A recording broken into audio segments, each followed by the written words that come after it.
Tu sais pas si le weight gainer va t'aider pour ta prise de masse, quels sont les dangers, si tu vas prendre que du gras, si c'est utile ou pas, et bien la vidéo elle est là pour ça. Dans cette vidéo, on va donc voir tout ce qu'il y a à savoir sur les weight gainers. Ces produits qui sont normalement riches en protéines et en glucides sont conçus pour aider ceux qui ont du mal à prendre du poids, ceux qui ont du mal à réussir leur prise de masse en muscu. Mais encore faut-il choisir un weight gainer efficace, de qualité et l'utiliser correctement. Parce que bien sûr, le but ça va être de prendre de la masse, pas de prendre du gras. Et si vous voulez prendre du gras, mangez directement des carrés de sucre, ça sera plus rapide. Et au menu de cette vidéo, on va voir déjà un petit rappel sur la prise de masse, toujours utile. On verra la définition des weight gainers, on verra comment les doser, comment les utiliser et quels sont les potentiels dangers. Et enfin, on verra quel est le meilleur weight gainer. Bien sûr, si la vidéo vous plaît, je vous invite à liker, partager, commenter, activer les notifications. C'est la petite cloche pour ne pas rater mes futures vidéos. Et si vous cherchez les meilleurs compléments alimentaires fabriqués en France, qu'on a créé avec toute mon équipe, éco-responsable, dont un excellent weight gainer, Akilab Nutrition, on est là pour vous. Allez, première partie, comment faire une prise de masse en muscu. Et là déjà, on va voir de combien il faut augmenter les calories. Parce que oui, il faut quand même le répéter, c'est la base pour faire une prise de masse, il va falloir augmenter vos calories. En général, on considère qu'on augmente ses calories de 10 à 15%, ce qui va faire, pour la plupart des gens, entre 250 et 400 kcal de plus par jour. Et normalement, cette augmentation se fait principalement via les glucides et les lipides. Pourquoi? Parce que normalement, vous devez déjà avoir assez de protéines. Si c'est pas le cas, bien sûr, ajustez votre dose de protéines. Maintenant, pour l'entraînement, oui, c'est évident, il va falloir un entraînement adapté à votre prise de masse. Pourquoi? Parce que vous allez apporter beaucoup de calories à votre corps, beaucoup d'énergie. Si toutes ces calories, vous en faites rien, tout ce que vous allez faire, c'est stocker du gras. Vous avez beaucoup de calories, vous avez beaucoup d'énergie à la salle. Vous avez aussi une meilleure récupération parce que plus de calories. Donc profitez-en pour vous entraîner de manière dure, intensive. Ça veut dire quoi? Ça veut dire notamment baser votre entraînement sur des exercices de base. Ce sont les gros exercices lourds, polyarticulaires, les plus efficaces qui vont travailler plein de muscles en même temps. Comme par exemple le squat, le soulevé de terre, le développé couché, les tractions, le rowing, les dips, le développé militaire. Tous ces exos, ça doit vraiment constituer l'essentiel de votre programme. Maintenant, en termes de vitesse pour la prise de masse, visez entre 0,5 et 2 kg par mois. Et oui, j'ai bien dit par mois, pas par semaine. Tout simplement parce que le corps, il lui faut du temps pour construire du muscle. Pour construire du gras, il peut aller vite. Pour le muscle, c'est plus lent. Et si votre progression stagne, mais stagne, c'est plus d'une semaine, c'est au moins une dizaine de jours. À ce moment-là, réaugmentez à nouveau de 10% à peu près vos calories. Sinon, tout va bien. Allez, maintenant qu'on est un peu calé sur la prise de masse, deuxième partie, on va voir la définition des weight gainers. Alors, on l'a dit, pour faire la prise de masse, il faut augmenter ses calories. Les weight gainers, leur objectif c'est ça va être de vous apporter des calories, si possible des calories de qualité. Et donc leur objectif ça va être de vous aider à faire votre prise de masse si vous avez du mal à manger suffisamment, si vous avez du mal à manger plus que d'habitude. Donc c'est intéressant pour ceux qui ont du mal à manger plus et aussi pour ceux qui ont un métabolisme très rapide, qui brûlent beaucoup de calories et donc qui devraient vraiment beaucoup manger et qui ont du mal encore une fois, soit parce qu'ils ont du mal à le digérer, soit qu'ils n'ont pas le temps, soit que ça leur coûte trop cher, soit c'est pas pratique. Le gainer va résoudre toutes ces problématiques. Alors maintenant qu'on a vu à quoi il sert, on va voir un peu plus en détail ses effets par rapport aux ingrédients dont il est normalement constitué. Alors les glucides, bien sûr, c'est censé être la base des gainers. Pourquoi? Parce que je l'ai dit, quand on fait une prise de masse, on augmente en priorité les glucides. Dans les sources principales de glucides, on va retrouver la maltodextrine, du dextrose, tout ça, c'est du sucre. On peut aussi retrouver de l'amidon de maïs cireux, aussi appelé Waximize, ou par exemple de la farine d'avoine ou de la farine de patate douce. Les deux derniers sont beaucoup plus intéressants parce que c'est des glucides à index glycémique modéré, donc ils vont apporter une énergie plus longue durée et ils vont aussi un petit peu éviter les effets coup de pompe qu'on peut avoir quand on prend des glucides rapides. Autre point d'avantage, quand on prend des glucides à index glycémique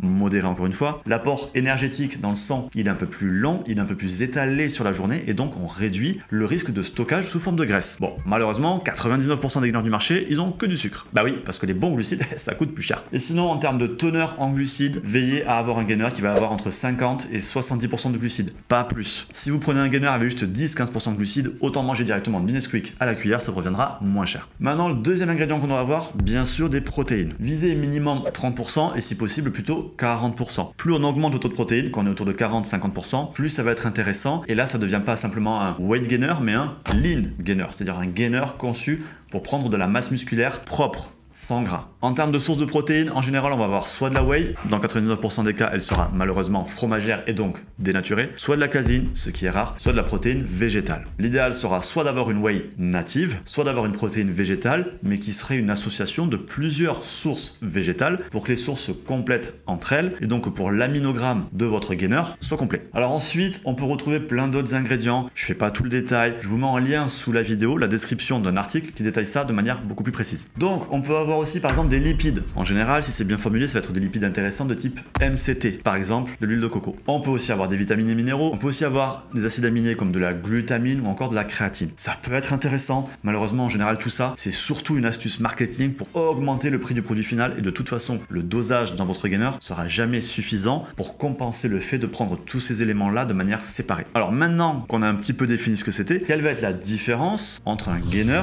et une protéine en poudre? On voit souvent cette question, mais en fait la protéine en poudre, elle va être composée à 70, 80 voire 90% de protéines. C'est donc essentiellement de la prot. Le gainer, on l'a vu, il va avoir que 20, 30, 40 voire 50% de protéines. Le reste est en général des glucides. Le gainer est donc majoritairement un glucide. C'est tout simplement ça qui fait la différence entre une prot et un gainer. Vous pourrez aussi parfois retrouver le terme de whey gainer. C'est tout simplement que la source de protéines dans ce gainer, c'est une whey. Donc c'est un petit jeu de mots entre whey gainer et weight gainer. Alors maintenant la grande question, est-ce que les gainers ça marche? Réponse de Normand, oui et ça dépend.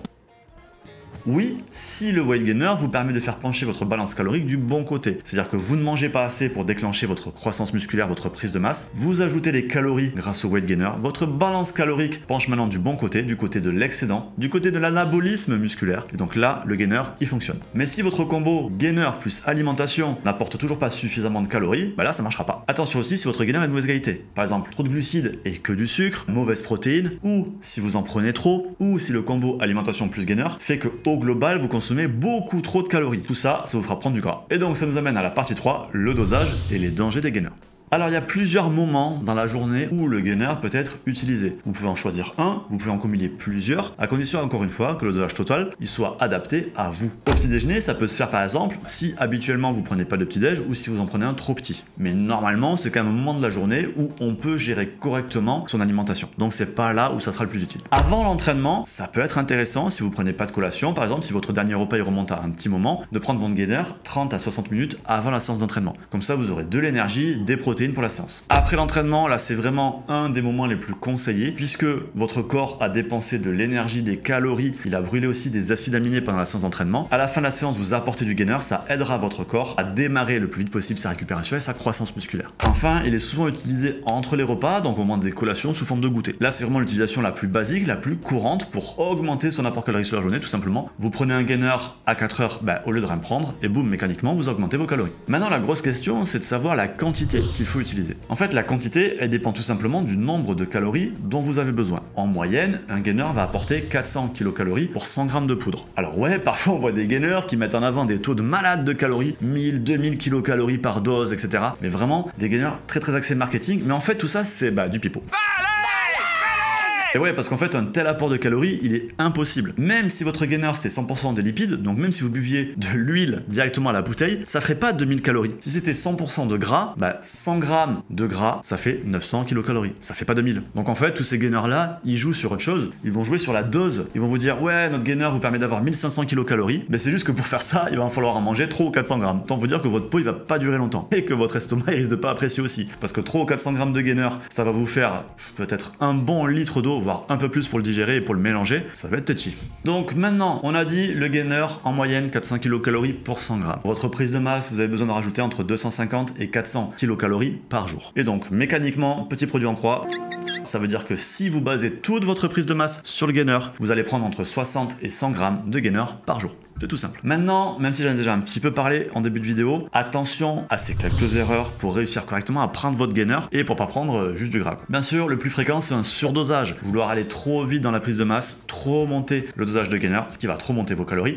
et vous faire prendre du gras. On l'a déjà dit, mais un gainer trop riche en sucre, qui a que des index glycémiques élevés et pas assez de protéines, là aussi pas bon, ça va vous faire prendre que du gras. Et bien sûr, pensez aussi à optimiser l'ensemble de votre alimentation, notamment en apportant assez de fruits et légumes à votre alimentation. C'est important pour les vitamines, les minéraux, les fibres, mais aussi pour basifier votre organisme. Pourquoi? Parce que quand vous apportez des protéines, des céréales, des produits laitiers à votre corps, il a tendance à s'acidifier. Ça va générer un risque de blessure, de la fatigue, une diminution de la synthèse des protéines, etc. C'est pas bon. L'avantage, c'est que les fruits et légumes, ils vont permettre de contrer cet effet acidifiant. Donc c'est important, aussi bien en prise de masse qu'en sèche. Maintenant, comment choisir le meilleur weight gainer? Alors déjà, ça va dépendre un petit peu de vos objectifs. Si votre objectif prioritaire, c'est vraiment les calories, que vous êtes vraiment très sec, voire même carrément maigre, pourrait vous permettre de prendre un gainer un petit peu moins dosé en protéines, avec par exemple que 30% de protéines. Mais vraiment, n'allez pas en dessous ça n'a pas trop de sens. Si vous prenez moins que 20% de protéines, pas besoin de prendre du gainer, il y a plein d'autres aliments qui pourront compenser, qui seront meilleurs et moins chers. Je l'ai dit aussi, la qualité des ingrédients, c'est essentiel. Donc, des glucides de bonne qualité, des protéines de bonne qualité, c'est-à-dire une protéine native, donc une protéine laitière non dénaturée, ou une association de bonnes protéines végétales. Enfin, attention à la présence de certains aliments pour lesquels vous pourriez être sensible et qui pourraient entraîner des troubles digestifs. Surtout qu'on va prendre quand même des quantités importantes. Par exemple, si vous êtes sensible au gluten et ou au lactose, regardez bien la composition de votre produit. Parce que de toute façon, si vous le digérez pas, si quand vous prenez votre gainer, vous êtes ballonné, vous avez des pets, vous allez aux toilettes, ça servira à rien. Vous allez juste gâcher votre argent. Et enfin, dernier point, comme pour tous les produits, mais c'est essentiel,